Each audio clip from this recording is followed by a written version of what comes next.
It's a new dawn, it's a new day, it's a new life. It's a new dawn, it's a new day, it's a new Well, here we are. It's another morning, and it really is a new dawn, a new day, because you're now listening to Alex Garrett Podcasting. Yes, this is the new brand, Alex Garrett Podcasting, where we're literally covering everything, and it feels like anything worth talking about. And today we're going to talk with Sandra Estock of Happily Ever Cyber. You know, the country's identity is rocked right now, but our identity can also get rocked, and does get rocked, from COVID scams, from other scams. So listen to Sandra's advice on how we can prevent more fraud and protect ourselves. We'll hear from her at Happily Ever Cyber in just a bit. But I wake up this morning again. Didn't watch TV last night. Didn't watch TV because I didn't want to see the entire. Now I should say I watched the Atlanta portion. I didn't want to see my own city, our own borough, Brooklyn, be destroyed, be run down, ransacked, a police van burned. I didn't want to see that, and I went to bed actually kind of happier. But here's my thought: how is all this being allowed? Yet small businesses are shut in. Small businesses, hopefully June 8th we can get a rebound, but small businesses still can't go. Yet the whole wild thing is we've got non-socially distant rioters burning down or trying to burn down CNN. They didn't do it, thank God, in Atlanta. We've got people ransacking the NYPD vans. We've got things in Minnesota continuing to happen in Minneapolis. And yet small business owners, the ones who want to do good and not loot, but actually provide services for people, can't do their jobs still? Is this the America that we want? The Floyd death is horrible. And I actually also think that all these resistors are missing the one key point. George Floyd did resist to the point where his life was taken at the knee of a multi-complainted cop, by the way. So what these resistors are missing the point on is that the person they're protesting over, and I get it, it's a general picture of police brutality too, that they're fed up, they're tired of it. But there's got to be a better way. And I don't know why Dr. Fauci was so gung-ho about these anti-lockdown order protesters. And yes, storming the Capitol was terrible. Armed, I should say. It's amazing nothing happened during that in Michigan. But if Dr. Fauci could simply say, oh, I don't want these lockdown protests. Well, what about this? Aren't we still in this pandemic, Dr. Fauci? Isn't your MO to tell people not to socially distant? Telling people to socially distance? Sorry. Isn't that your MO? And yet we're not seeing any social distance. We're seeing people in groups storming places. Not social distancing. Very few wearing a mask in some places. And we've literally consented to all this by agreeing to stay inside on a good faith that we were doing the right thing. And I think we did. I think we made an impact that killed Corona for the most part. There's still some ways to go, though. But I think we did. And now, certain people are allowed to be on the streets, but not others. And that is where my Libra scale cannot comprehend this. How some people are allowed to be on the streets voicing their displeasure, yet you try and open a salon, you're fine. You try and open anything, you're fine. And of course, churches are not allowed to open up either yet. Because it's so backwards. Faith can't open up, but these riots can. Dialogues can't happen, and businesses can't run again, but riots can. I don't know. I'm going to have to talk with Mike Myers a little bit later on in the podcast, but right now on Alex Garrett Podcasting, we're going to welcome Sandra Estock for our Saturday sit down. Hey, Sandra, thanks for joining us tonight or today. Thank you, Alex. This is wonderful to be here with you today. I love your title, Happily Ever Cyber. And I'm going to get into that right now because there have been scams. But I sent you an article recently about the 17-year-old called what? Yep. Al Capone about hacking. Isn't it Yep.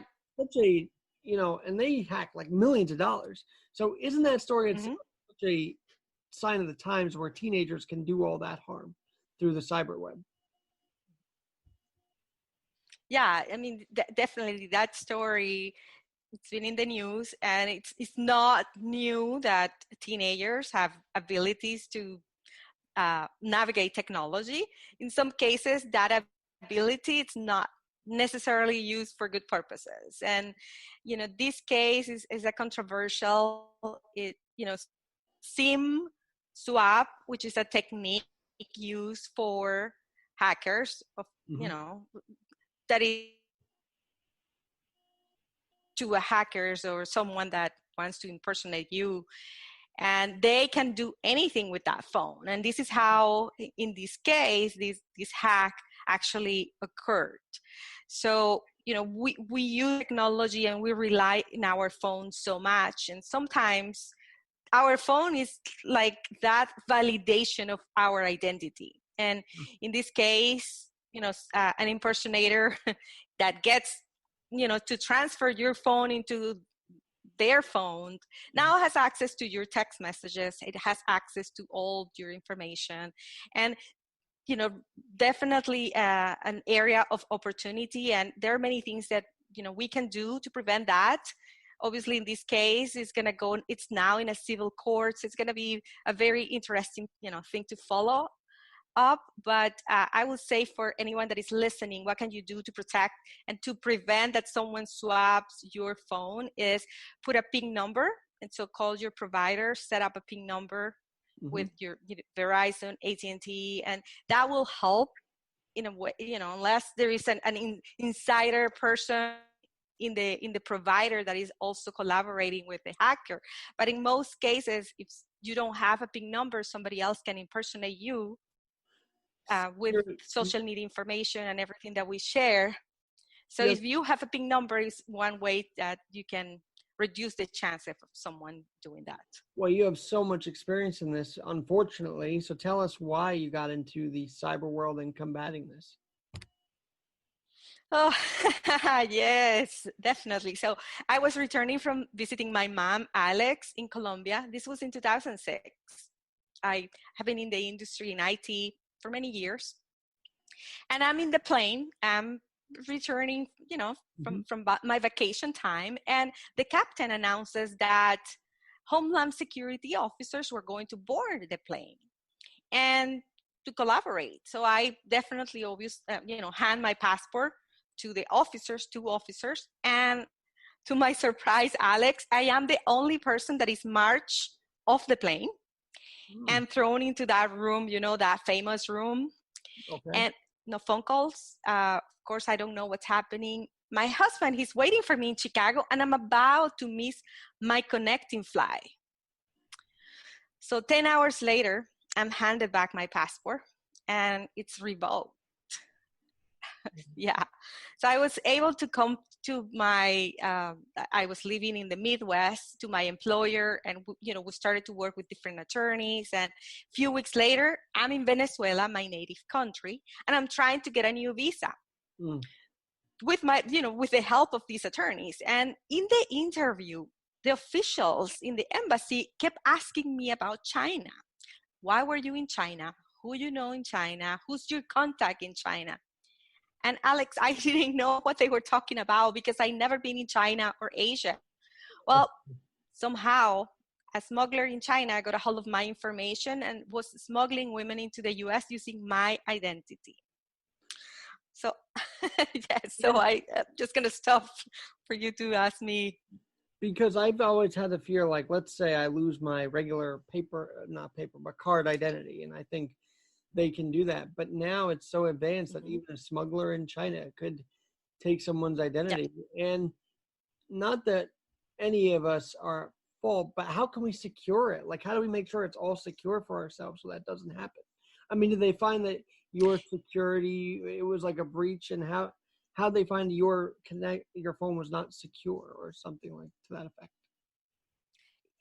So passports, IDs, every day they there is a victim of identity theft every 2 seconds. Mm.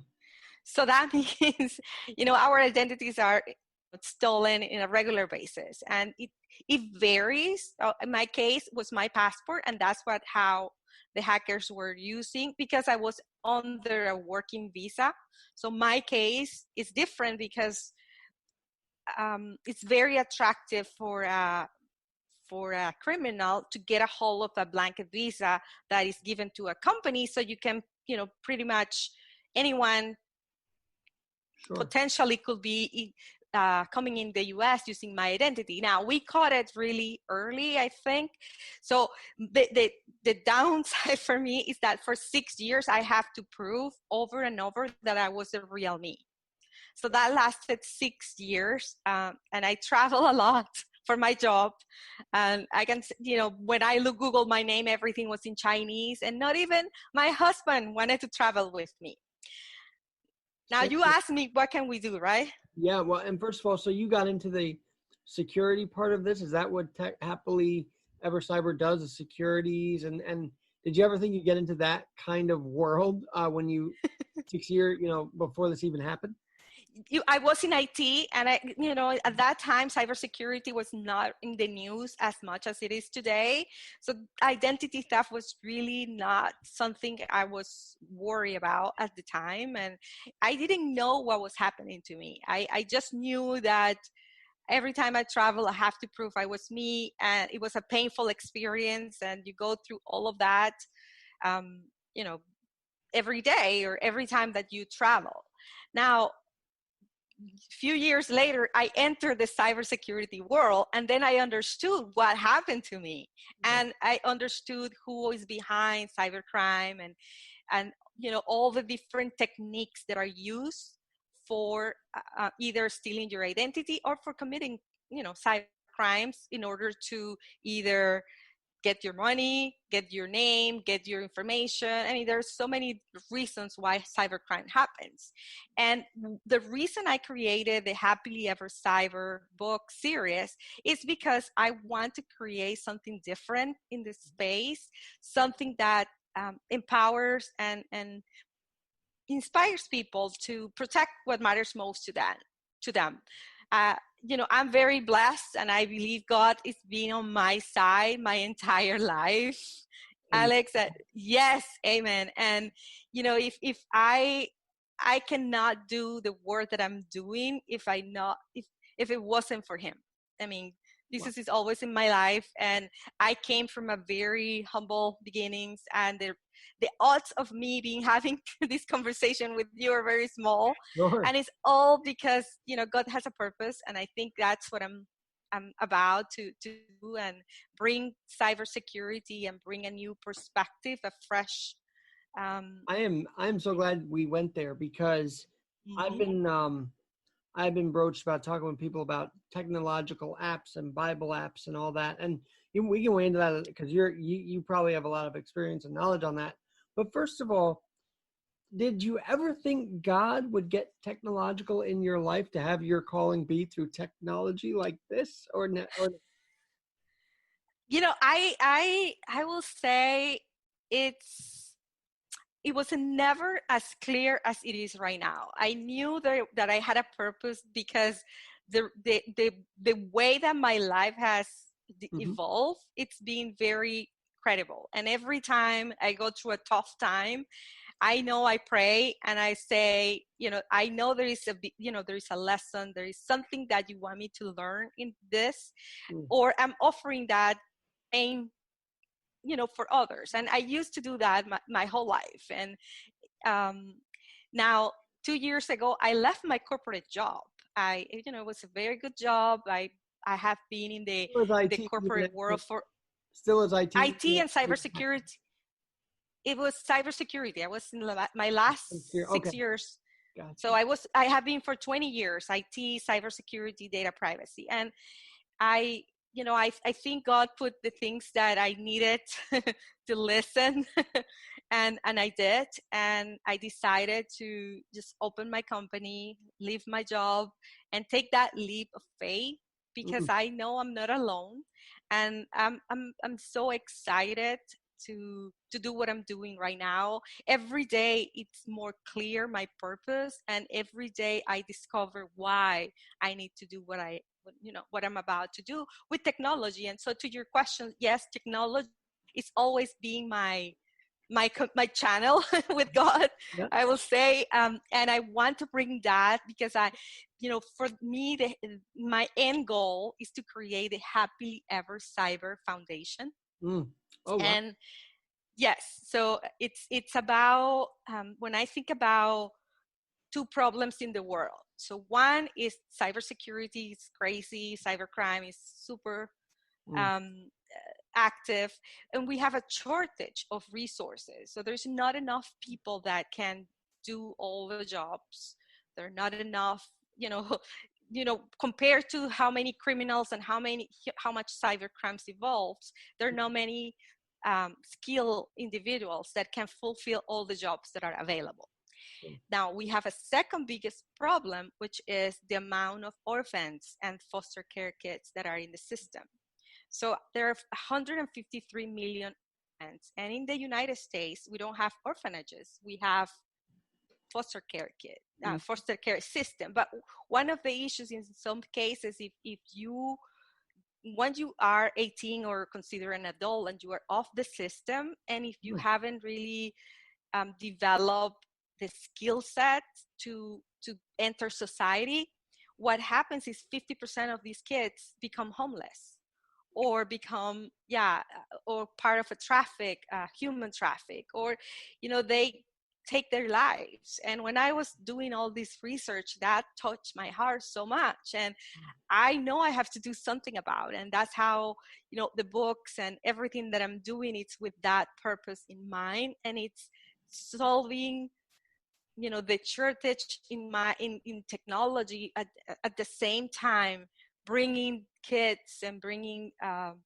orphans or foster care kids technology and a way for them to be empowered and to know they are they are loved, they are useful, they can be an asset to society. And I was empowered and I was encouraged very early in my life by so many mentors, so I have to give that back. And Sandra, I love how God has taken you from being hacked to now opening up a channel for children of lesser need. And I want to continue on that path because it's so intense. But with regard to the hacking, you were about to say a couple minutes ago what you learned and how we can protect ourselves during this crisis. So delve into that. And then I do want to ask you about the human trafficking, because this is a big issue too. Yes. We're fighting so many fronts right now. So let's break it down one by one. Yes, one by one. Yeah. So let's start with where we are right now. We are in COVID-19 or coronavirus. So what's happening is cybercrime is rising. Usually when news and topics of interest are out, cyber criminals, I call them cyber monsters. And cyber monsters will take advantage of it and will start sending emails or sending text messages or sending, social media, and will use different techniques in order for you to believe they are a legit source. So when you see an email about coronavirus or COVID-19 asking you, hey, we have the latest information, we know how many cases are signed up here or do this, don't pay attention to any of that, because it's cyber criminals or cyber monsters trying to get into your computer, getting into your life. And right now, you don't need to be dealing with identity theft or cybercrime. So the best advice is go to the sources. So if you want to know about coronavirus or COVID-19, go to the CDC or go to the healthcare or health organization that you're looking for, or go to the media outlet. Get your information from legit sources, and don't even engage. If you get a phone call, just don't even answer, because Okay, it's not worth it. show people something that I've gotten? Yeah, of course. Personally, because let me ask you if you can identify this. So I got this weird thing that said, "Dear customer, your Apple ID has just been used to purchase." And I'm like, I never bought this, and you could tell this receipt is not legitimate at all. Is that correct? Yep.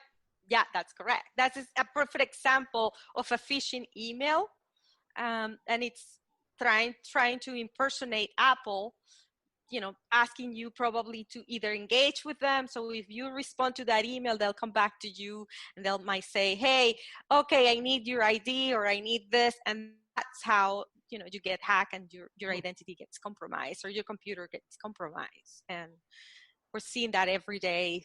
Sandra, we were, before this COVID crisis, we also were seeing the grandparent scheme, the elderly scheme.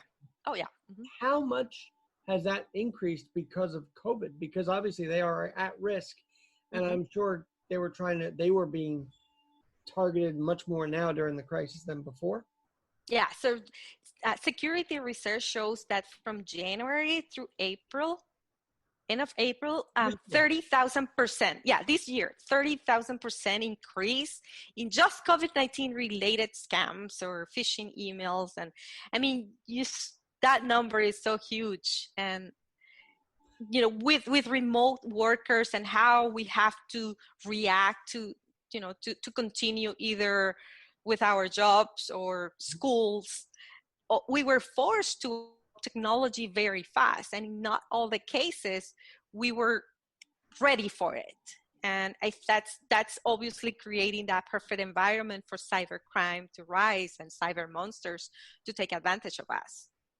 Sandra, the human trafficking now, because here's the thing, none of this evil stops during Corona. This was my whole issue. Maybe you agree that we were told to stop, but the evil didn't stop. And human trafficking is no different, right? Absolutely. Mm-hmm. Yeah. So yeah, so it's these are cases where you evil and good is a topic that sometimes it's hard to understand. It's hard to understand the mindset. Why would you take another life, and where would you another soul through the tribulations that they are taking? And I think I'm hopeful that somehow the crisis that we are in will bring us also a different sense of humanity. And I have seen in some cases there was one criminal organization that actually ceased their operations, and that was one good news in the industry. So they decided, we're not going to target you anymore. They actually release all the encryption keys that they have for all the victims. You don't see that every day, but there are some situations that are happening right now that maybe a criminal is changing, and I always want to see the best in people, and I'm hoping that somehow not only the criminals that harm because of money, but the ones that kidnap, or the ones that are harming a human in the worst possible way, that they change, and that all these crises bring us more together. Sandra, in your experience, how cold-blooded were these people that were going after you and that you found in the dark webs of the internet as you became a cybersecurity expert? In my case in particular, they were more about business. So they used my name to create companies and fake companies. They didn't really harm me directly as a person. They wanted my information. So they had businesses between China and Latin America for import and export goods. And when I Googled my name, everything was in Chinese, Alex. So, but it was more a business reason and really, harming me personally. So in that case, it was painful, but it wasn't really, it could have been worse. And definitely there has been situations where victims have suffered very much. And that's what I want to change. I want to help not to be in my shoes or somebody else's shoes, because we could prevent many things. I mean, obviously nothing is 100% bulletproof, but there are many things you and I could do. And the example that you just show me with your email, so you didn't click on it, you didn't engage on that, and that's perfect. That is exactly what we need to do, Alex. So you have control over that. In that case, though, well, in all cases, we should just read through the email before deciding to click whatever, because some people jump at it and say, wait a minute, what's this about? Yep. So, how do we calm that compulsion? My technique is it's breathe. It's that simple. So when you get an email and when you get that, if you are a believer, just make a pray or just breathe, just be present, be there with yourself. And I think that will reduce the chances of you becoming a victim of cybercrime significantly, because now once you understand, you're like, oh, okay, your example, you saw that email, you didn't click on it, and now you have time to actually start understanding the mindset. And you're like, I didn't buy that in Apple, or I don't have that account. I really, this is all a fake. And now I think that knowledge comes down to you when you give that space in yourself. This is maybe a bizarre question, but as we're in the middle of this now, dealing with the cop killing of George Floyd and the horror that is, could scammers take advantage even of those types of situations when people are rioting and reacting to this? Is that a chance for scammers too? Absolutely. Any information in the news, any video, anything that will attract people to click to know more. It's a perfect way for scammers to, inject their malware or their software that could compromise you. So definitely, again, just be very careful with the links and with the videos or the information that is shared with you through your text messages or through email. See what's happening, because it's just again, perfect storm for impersonators or for scammers or cyber monsters to. Have you ever seen an organization like Black Lives Matter who may be trying to do good for their community, yet they get hacked and they have an email on their behalf that's fake? Has there been a result of that at all? Any cases of that? They are. I mean, we see them even in the biggest companies, not only organizations. Yeah, somebody could impersonate, your website. Someone could impersonate you and pretend to be a media outlet that is very popular. And you go to the news and you go there and boom, you get, and it's hacked. It's important to talk about this because people are wanting the latest information. Like, let's say someone puts out a fake link. Hey, this guy's been charged. Well, if you're looking at the news, that's not the case. Yet some people may actually click that link. It's sad to say. Absolutely. Curiosity, I mean, I think it's one of the reasons why hackers, scammers, and cyber monsters take advantage of us, because we want to know, and we, that necessity for knowing what's going on, and without thinking too much, it could really harm us. I will say, from COVID-19 to now, hundreds of thousands of fake websites pop every day with either COVID-19 themes or incentive packages because of all the unemployment. And, that is a huge scam that is also happening right now. Yeah. So again, just be very careful where you click and where you go. The unemployment's not fake, just to get that clear. The unemployment's not fake, but people are being like a resource for people, and that could be a fake resource. Like, hey, don't click this to submit a claim here because that's not an actual government entity. Well, there has been both. There actually a lot of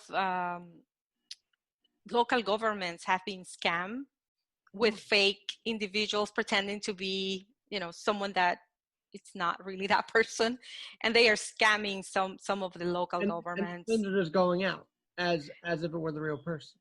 Yes, because right now, you see a lot of local governments wants to help.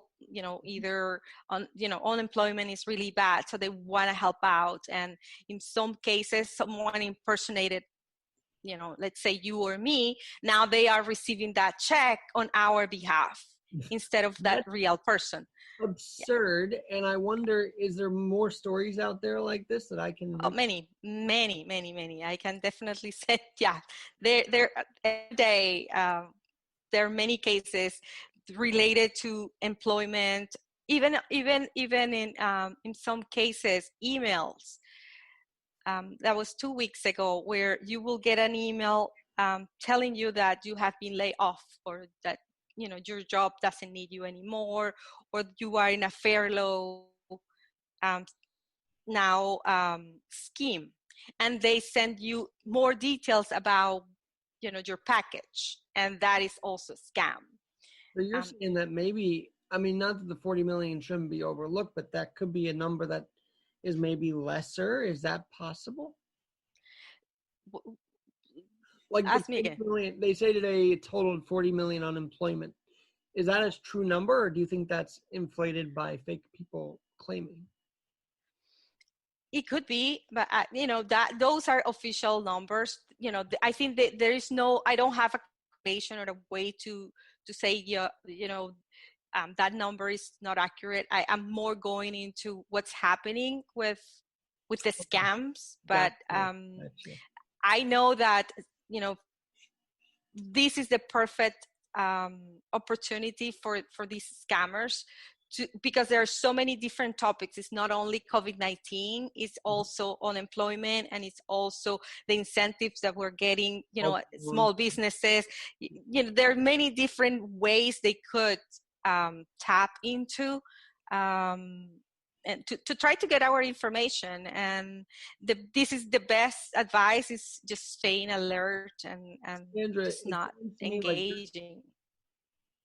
It sounds to me like you're fighting on the front lines of this. So are you in partnership at all, like with the government that's tracking all this, or are you doing your own kind of work? What's your role during this whole crisis? Yeah, so my role is, I'm independent, so I don't work with any government agency. I am more actually focused on consumers and more focused on women, families, and making sure that I bring the messages of cybersecurity in a way that is easy to understand and actionable. So I'm doing a lot of videos and a lot of education for my audience, so they can start taking care of protecting what matters most to them. So that's my focus primarily right now. I do also corporate, I will have keynotes or presentations now that we went all virtual. So I do that also for my customers on the corporate world. So it's a combination, and it's just bringing the awareness that we need right now and a different perspective of how to deal with COVID-19 and the scams that we have. Sandra, I love that you're on the front lines of this. And in fact, you can find Sandra Estock on Twitter at Way2Protect. That's way, number 2, protect. And I'm glad that you're still doing the keynotes, even virtually. How is that for you? Is that kind of weird, or is it sort of like a norm that you've adjusted to now?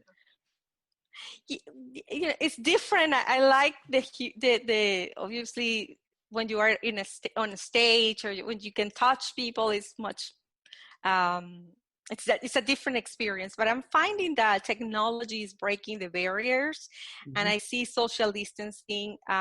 You get so close, and we're getting used to more screen training, and figuring out how to connect and how to have a human interaction and bring that through technology. So I have to say that I just had my friends, we did a virtual party on Sunday, and because you need that connection and you need that interaction, and my husband and I will see we see our services and through the online streaming, because it's a way that you keep connected with what you believe and what you like, and keep us all connected. And technology is wonderful, and I love it. We just have to be mindful, and we have to find a way to be safe in this technology and these specific times we live. The book is called Happily Ever Cyber. You can get it at, I guess, Amazon and Kindle and all that. Yeah. But more importantly, the foundation goal. How can we help you get to that? I guess that's my final question for you tonight. Yes. So the foundation. So I'm just starting. So I haven't created. What I am going to do, it's a percentage of my book will go to. I will start with a charity with emphasis on orphans. What I explained to you, Alex, is my end goal. It's my final why. And I see myself doing this for the rest of my life. And this is, when you were asking me, how God communicated with me through technology, I think this is the message I receive. I have a teacher, and her name was Marlene. And she changed my life when I was 11 years old. I have two teachers. So she said to me, happiness is a choice, and you're the architect of your own life. And then I have my second teacher, and when I was 16 years old, and she said this beautiful passage that if to whom much more it's being given, much more will be asked. My entire life has been, I have been giving so much. So now is the time for me to give back. And I'm not there yet. So my foundation is not, I have to go through all the paperwork. I'm through that process right now. But in the meantime, I will be helping establish organizations until I can have my own and focus more on Sandra, what I mentioned. I love it. I love how, and maybe we can talk about this another time, the effects of being hacked. I mean, some could really let that take them to their grave. I hate to say it, but that's kind of how that happened. Yeah. But you didn't let that happen. So come back soon and tell us, as we see the mental effects of all of even COVID. Absolutely. Talk about your mental capacity and the way you overcame this to now make your book, make the foundation, make the company, break out of the corporate world and do your own thing and do for the better. So come on back. I will definitely. I will be, so I'm so grateful to you, and I'm blessed to be together today. And definitely I will take you up on that, and would love to come back and share more. And especially also the technology effects of reopening, maybe some ideas on that. Now we can protect ourselves. So a lot of fun stuff, a lot of deep stuff we got to talk about coming up. So thanks so much, Sandra. This is just the start of a conversation. We'll have you back. Absolutely. Thank you, Alex. We'll be back with Mike Myers, Radio Hope, next for a preview of what he's got going on his channel at 9 a.m. Eastern. Stay tuned with us. Ladies and gentlemen, Mike Myers. I am so glad to have him back, and sorry I missed the bugle call that you were saying at 7 a.m. yesterday. I didn't realize that you were up and at him, so I'm sorry about that. I'm not Adam. I was up, and at 66, I'm not going to say anymore. Please don't, because that's really not a good visual for anybody. Oh, and speaking of visuals, sure, you're naked, and you're telling me about visuals. The media audiences have to know that, but that's what it is. Okay. Look, I'm transparent. You very are. You very are. You really are. Nothing to hide. Go ahead, Alex. No, I am more focused on getting my thoughts on than getting dressed. That's, I guess, what it is today. So, Oh, and I'm not. Oh, yeah, that's how I took that. Yeah, that's great. this is interesting. No, but seriously, Mike, I am so ticked that the first people out on the streets are rioters and not small business owners. I'm sorry, that's just the way I see it right now. Interesting. I thought this whole grand reopening was going to be business openings and people going back to work. I didn't realize this was going to be the grand reopening, Michael. Oh, I didn't see. Now you have a take on this that I hadn't stopped to think of. This is just extending. This is just throwing more chaos. So this morning's program is going to be about chaos. It's how much more proof do we need that we live in a fallen world? This is insanity. What's going on? It is, and there are. And here's the thing. This was one where everybody agreed that this thing was terrible. No one was arguing that this was a bad death and bad killing. But more so than this, and I mentioned this in my bit of monologue, Michael, and maybe you agree with me.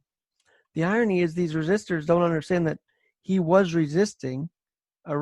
He was not resisting arrest, and he still died.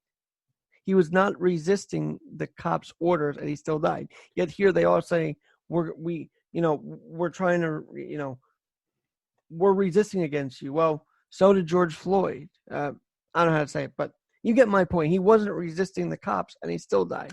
And no one seems to get that. He wasn't running away from them. He was trying to just say he can't breathe, and he still died. So the premise that these people are protesting on, that he was not resisting, or that we have to resist because he wasn't resisting. I don't know. It's all backwards to me. Oh, I get it. Wow. Yeah. Well, it's like, damned if you do and damned if you don't. No matter what, people are if you hate Trump, you hate Trump. If you love Trump, you love Trump. Let's just not be a bunch of stupid sheep. And the whole thing was people out doing what they're doing. They're very peaceful in their burnings. What? Peaceful burnings? They're not singing Kumbaya and making marshmallows. It's just aggressive. It's bad. It's so bad. It's crazy. I'm telling you. Mike, you're in Iowa, and unfortunately, my lovely city of New York had to see this last night in our city. What about you? Have you seen anything in Iowa that's been as much chaos as what we've seen on television? Well, I do have some information here. Hey, look, Alex Garrett podcasting live.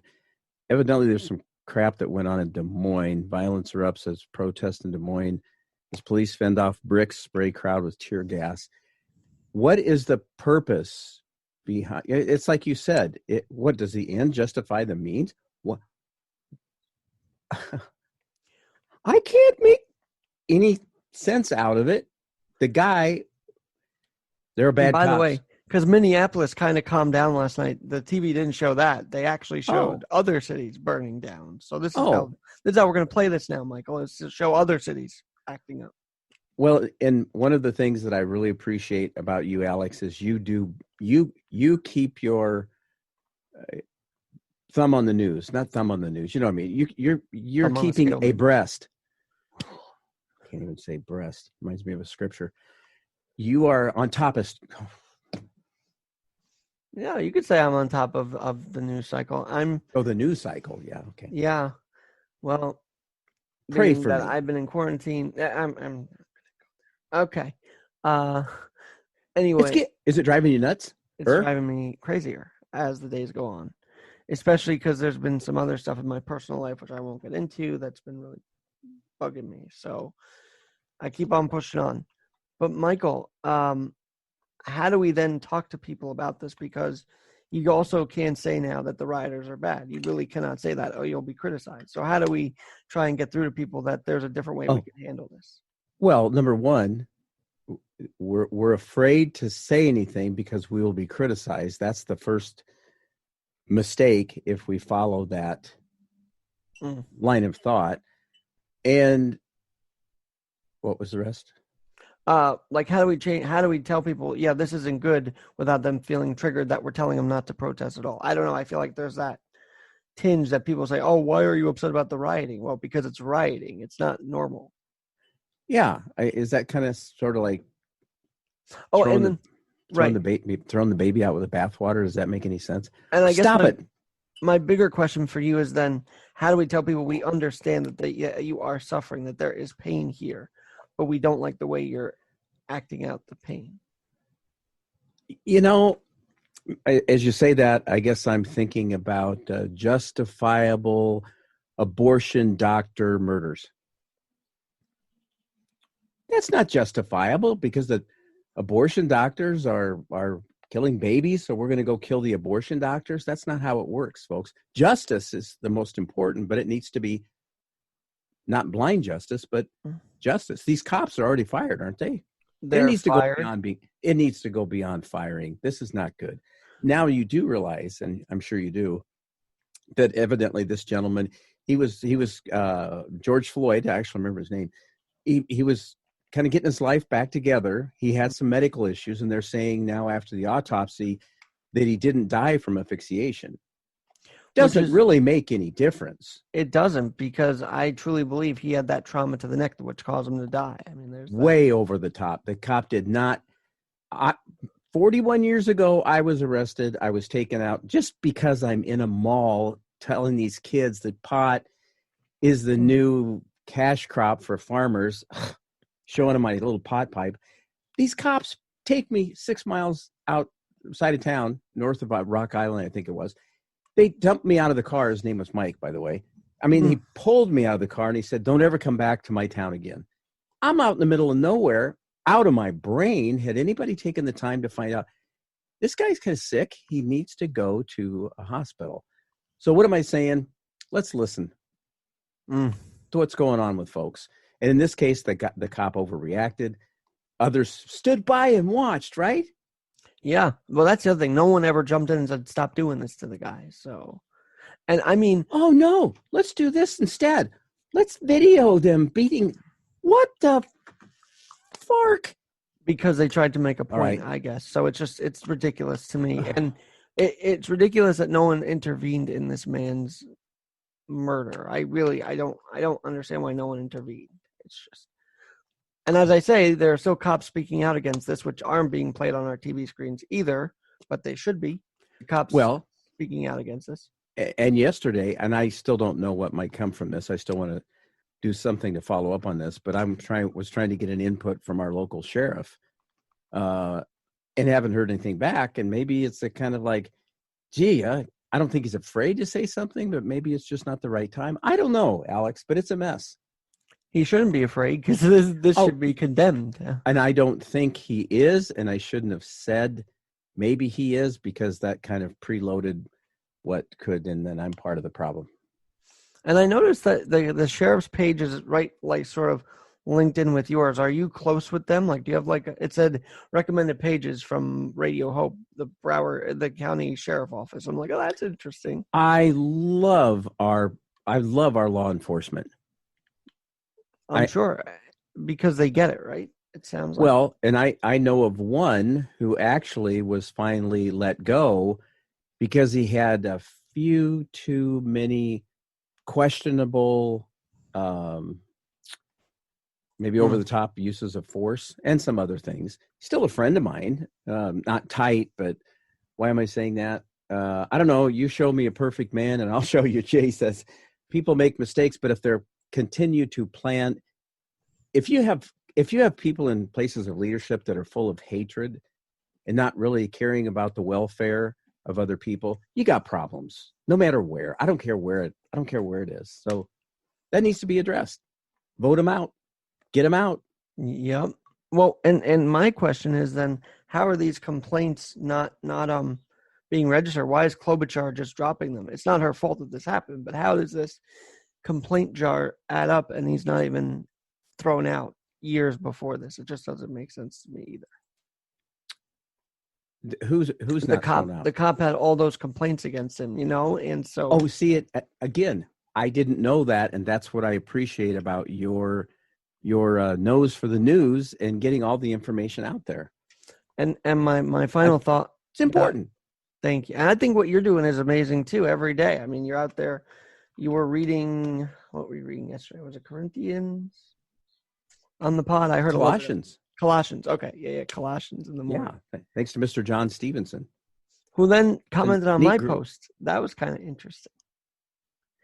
Well, I want to believe that we are all, my original title for today's show is A House Divided, a country divided. We need a house united and a country united. And as long as there's this turmoil, and there will be, how do you fix it? I don't know. I don't know. I don't know either. And I don't know if putting these thoughts out there are helping change the narrative. I would hope so. I think we can still put some positivity, some encouragement to learn from this rather than burn things down from it. So that's why I do this. Now, this is an interesting point. If you want to lead me to Jesus, you better find another way. That's one of my songs this morning by Grover Levy. Because you're saying this, but you're doing that. You're saying this and you're doing, I'm going to say it, little boys. You're saying this and you're cheating on your wife. You're saying this and you're trying to get more money for another plane. What the heck? You need a bigger office? Don't What? even get me started. What's happened? It's not about, well, what's happened is it's about greed and the almighty dollar instead of the almighty Father. And by the way, speaking of the almighty dollar and speaking of that, why are churches now being ordered to close by the Supreme Court or something to that effect? It's crazy. California. Yep, you're right. That just came through that it's... But yet rioters in Los Angeles could just do whatever the hell they want. I mean... Well, at least I think the mayor was handing out masks, wasn't he? You guys are rioting way too close. You need some protection. Put on these masks. I'm freaking glad you mentioned that. It's crazy. You know what voice we haven't heard about this? Anthony Fauci. Dr. Fauci hasn't once condemned these protests. But when the lockdown protests were happening, I don't think this is a good idea for you to do this. You do know that he lost half of his vocal cord. Why are you making fun of him?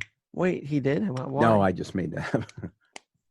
And I used to like him, but I'm just wondering why he's not on a TV screen condemning the non-social distancing of these protesters. I'm just saying. It's a great point, and I still want to know. I just want to know, how do we bring our country back together? I mean, evidently it's not one nation under God, or maybe we'd have a little more love towards each other. I mean, what is it? I don't know. And I wanted to get your opinion on this because we didn't, in my mistake, didn't talk yesterday. And by the way, because I have to turn this around and put it on the air in just a couple minutes, I want to just say thank you for coming on today, Radio Hope 9 a.m. Eastern. And I can't wait to hear what's going on. But these cops that were evacuated, I feel like that was a blessing that they weren't injured at all while that precinct burned down. Would you agree with that? Yeah, and then there's the other thing. So, what? I just I don't know what to say. Because in my view, I mean, I know that policemen don't wake up every day and say, we have to evacuate trouble. They want to run into trouble and fix the trouble.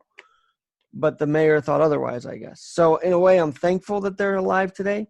But another way, I'm like, are we really going to be a stand-down society where we don't even try and put law and order in place here? Is that what we're becoming? I don't know. But you keep on talking about, well, no, you don't keep on, some daily verse or something. Those who walk uprightly enter into peace. Isaiah 57:2, the reading for today on my little flip calendar. The way you keep your house, the way you organize your time, the care you take in your personal appearance, although some of us are, naked on camera right now, the things you spend your money on, I'll speak loudly about what you believe. The beauty of thy peace shines forth in an ordered life. A disordered life speaks loudly of disorder in the soul. Isn't that interesting? That was by Elizabeth Elliot. Let me be a woman. Oh, wait a minute. I thought I had a handle on that. I got rid of my dresses and underwear. Sorry, Alex. I'm being inappropriate. How about this one? I got one for you now. Cool. not to one up your verse. I know you're not, because you're not that kind of guy. You can only have one leg up on me. I love you so much. I'm coming out to New York. Please do, and then we'll have not a beer, I guess, but we'll have a nice coffee or something. Well, I might have actually, that's for another show. In God I will praise his word. In God I put my trust. I will not fear. What can flesh do to me? Psalms 56:4. Well, aren't you just the preach it? So what was that? 56:4? Yeah, Psalms 56:4. Wow. And this morning I woke up and listened to a sermon on the Muck Radio Cheap Plug 24/7 stream about worshiping him even when he's not doing good things for me. He's worthy of worship. He just is. I would wholeheartedly agree with that. He is always. And this is why I wish people put more emphasis on the vigils that are going on in honor of this man's death. And to honor him, they're doing vigils, and no one's covering that either. Interesting point. So you have the vigils going on, and then you have the violence going on. Who's making more of an impact? Well, the impact part of it is probably because the news is focusing on the violence, because that makes great news. Great for television, as they say. Good for television. Not so much for radio, huh? Not so much for the soul. That's the first and foremost. Oh, and there you go. Soul. Let's talk I was about the literally soul. shaking watching them try and take down CNN's building. That was like, you're trying to take down the CNN in Atlanta, and this mayor comes out very forcefully against it, but still, it happened. I mean, they didn't successfully take over it, but they were trying to, and that's the disturbing part. Look, I do believe these protesters have distrust in all media as well. That's why they do this kind of stuff. Well, and how many, this backs up to a show here a few days ago, if not longer, how many people just totally distrust cops in general? Mm-hmm. I don't. I mean, there are some that are kind of sort of never mind. I drove my first car away from a cop's house when I was 14, and he knew I didn't have a license. He said, don't worry about it. You'll be fine.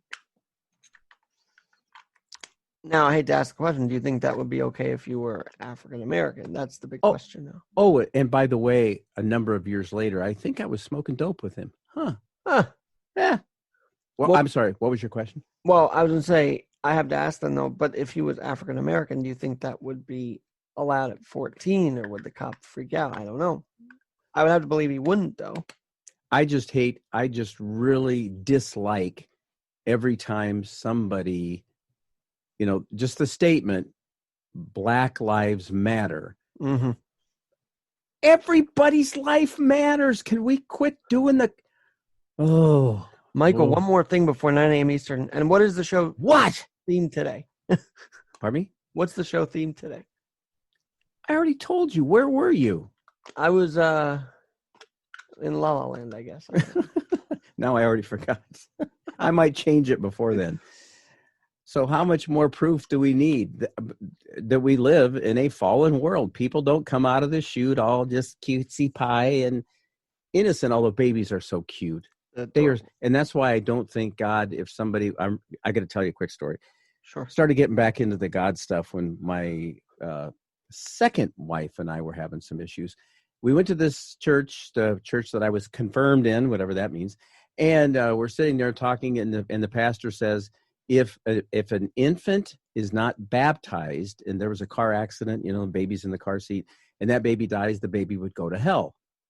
I got up and walked away from the table. And I said, if that's the God you believe in, I can't do this. Well, this lady that was there came running after me. She was one of my confirmation teachers. And she said, we don't all believe the same way the pastor does. So why are you where you are? Was my question. And I'm glad that, anyway, so, just because you're a pastor person doesn't mean you got it down. There's an age of accountability. And when is that? I don't know for sure, but I know I'm past it. Can you do a podcast called Christians Working on Themselves? Because I think that's a huge topic. about Christians realize they may be in his grace, but also realize they have to work to continue to stay in his grace. That's a huge thing I think Christians deal with and maybe not been talked about as much. And you are right, because so many folks believe, I got my ticket to heaven, we're done. No, you've only just begun to work on me. Sorry, I get carried away. Mike, I love being worked on. No, we all do. We all should anyway. Sometimes it hurts. And do I even tell this story? Yeah, I mean, it was out there. So I was on a channel called Barstool Sports. Yeah? Because I was partying a bit after the Yankees wild card win in 2017. Yeah? And I had known in that moment I was going against God when I crossed the street to go to the bar instead of go home. I had felt in my heart, I know you're calling me, God, home, but I have to do this. And then I paid a price. Well, now this is, you bring up such great points. What is, and this isn't trying to put a stamp of approval on sin, but for some folks, that's not an issue. Right. Now, there are people that have a problem that will not come to Wilson's because of what it triggers in them. And they know, like you said, that's not a good place for them to go. No. And that's where the discipline part comes in. But for others, now, you live right across the street from a bar? No, well, it was closed down, but this was in Yankee Stadium. So after Yankee Stadium, after the game, I went across the street to have some fun because of the win, and I went a bit wild. And there's the key. You went a bit wild. Now, I don't think you're going a bit wild was God's fault. You made a choice to go against God is what I'm telling you. Is that how I felt? Yeah. I felt him say, take the subway home, take the subway home. And I didn't take the subway home. That's a song. Take the subway home. Michael, before we wrap up, because it's literally almost 9 a.m. Eastern, I want to tell you that we have to also honor the cops that are African American and defending our service today. Why would we honor them? They're black. I mean, I'm being facetious. Yes. Of course we honor them. Every one of us is created in the image of God. There needs to be some respect right there, but it gets lost because people think they're just better than other people, whether you're white, black, purple, green, yellow. It's an internal shift that needs to get taken care of. We think more highly of ourselves than maybe we ought to. Yeah, that too. Michael, we will have to continue this conversation tomorrow, and I will talk to you on Facebook. I'll listen to the show at 9 a.m. Eastern, Radio Hope. Okay, Soon, bye. Back soon. Take care, everybody.